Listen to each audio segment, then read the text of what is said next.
नमस्कार दोस्तों, मेरे चैनल में जुड़े रहने के लिए आप लोगों का तहे दिल से धन्यवाद। और मेरे चैनल में एक बार फिर से आप लोगों का स्वागत है। मैंने अपनी पिछली वीडियो में आप लोगों को बताया था कि किस प्रकार बाबर का अंतिम दिन व्यतीत हुए और कैसे बाबर का जो देहांत था वो कैसे हुआ।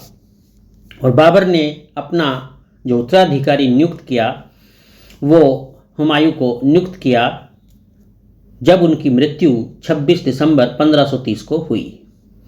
तो इस तरीके से हुमायूं जो है बाबर के उत्तराधिकारी नियुक्त कर दिए गए। अब बाबर ने हुमायूं को जब उत्तराधिकारी नियुक्त किया तो बाबर ने बहुत सारी बातें हुमायूं से कही और बाबर ने अपने अंतिम संदेश क्या क्या दिए वो आज मैं इस वीडियो में आप लोगों को बताऊंगा।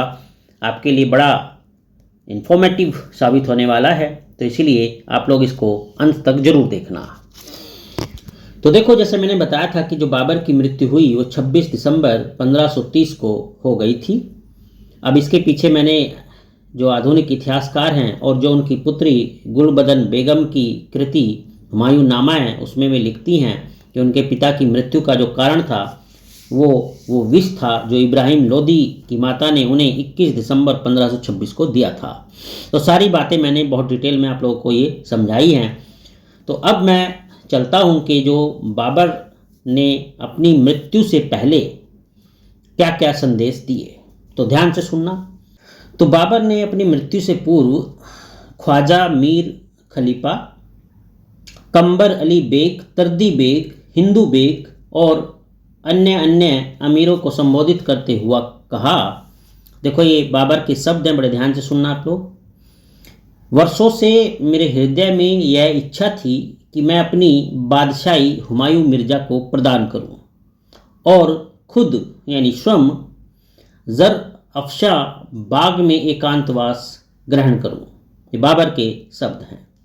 ईश्वर की कृपा से मुझे सभी बातें प्राप्त हो गई है।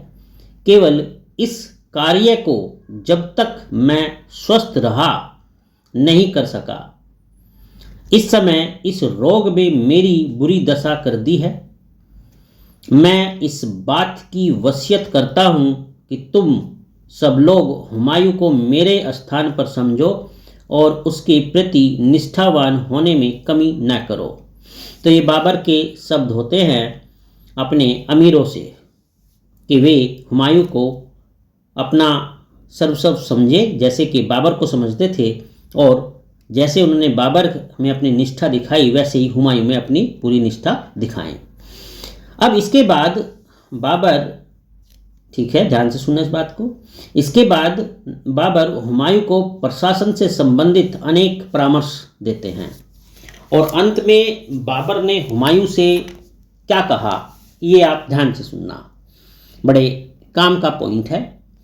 तो अंत में बाबर हुमायूं से कहते हैं, ऐसी शिक्षा का सारांश, ध्यान से सुनना इस चीज़ को, ऐसी शिक्षा का सारांश यह है कि अपने भाइयों की हत्या का चाहे जितना भी पात्र क्यों न हो, इस बात को ध्यान देना आप लोग, अपने भाइयों की हत्या का चाहे जितना भी पात्र क्यों ना हो विचार न करना। यानी बाबर हुमायूं से कहते हैं कि अपने भाइयों की हत्या करने का अपने मन में तनिक भी विचार मत करना, चाहे वो इस हत्या के लिए कितना भी पात्र क्यों ना हो। ये बाबर हुमायूं को सलाह देते हैं।